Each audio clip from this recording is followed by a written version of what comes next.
এরা নিজেরা মার খায় রাজনীতির জন্য, এরা নিজেরা কেশ খায় রাজনীতির জন্য, কিন্তু রাজহাঁসের ডিম খায় ওই দারোগা বাবুরা, রাজহাঁসের ডিম খায় এমএলএ এমপি হয় ওরা, আর কেশ খেয়ে জেলের মধ্যে বছরের পর বছর পড়ে থাকতে হয় মুসলমানদেরকে।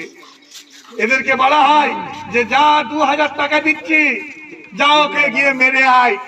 তারপরে যখন মারে তখন তাদের নামে কেস দেয় আর তাদেরকে জেলের মধ্যে পচিয়ে রাখে। এই গভীর পরিকল্পনা, এই গভীর চক্রান্ত আরএসএস করে।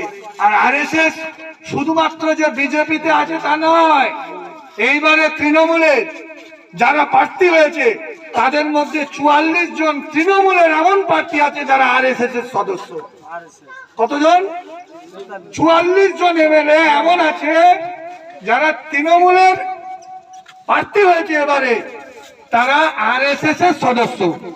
তাহলে এটা ভাবতে হবে যে আরএসএস শুধুমাত্র বিজেপিতে নেই, আরএসএস বিজেপিতে তো 100% আছে, কিন্তু আরএসএস এমন একটা ভয়ঙ্কর সংগঠন, ওরা বিজেপি ছাড়াও অন্যান্য দলকেও কব্জা করছে। তার মধ্যে তৃণমূল 1 নম্বরে, মমতা ব্যানার্জি 1 নম্বরে। কারণ উনি খুব ভালো করে জানে, মমতা ব্যানার্জি খুব ভালো করে জানে যে আমি যদি মোহন ভাগবত, নরেন্দ্র মোদী আর অমিত শাহর সঙ্গে যদি হাত না মিলাই, তাহলে আমার জেল যাত্রা এবং আমার ভাইপোর জেল যাত্রা নিশ্চিত।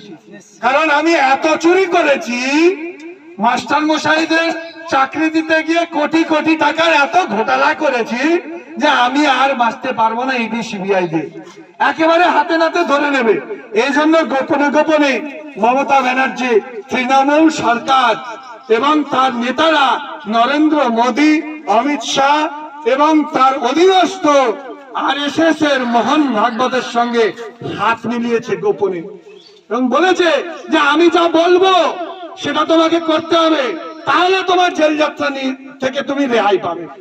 আমি বলবো যে তোমরা কালা কানুন আমরা নিয়ে আসবো, যে মুসলমানদেরকে জব্দ করতে হবে, ওয়াকাফে কালা কানুন আনবো, মুসলমানদেরকে জব্দ করার জন্য তোমাকে পাস করতে হবে। তাই মমতা ব্যানার্জি নিজের জেল যাত্রা থেকে বাঁচার জন্য কি করেছে? ওয়াকাফের কালা আইন সই করে দিয়েছে। ওয়াকাফের কালা আইন সই করে দিতে ক্ষতিটা কার হয়েছে? মমতা ব্যানার্জি না মুসলমানদের? বলেন, আপনারা বলেন।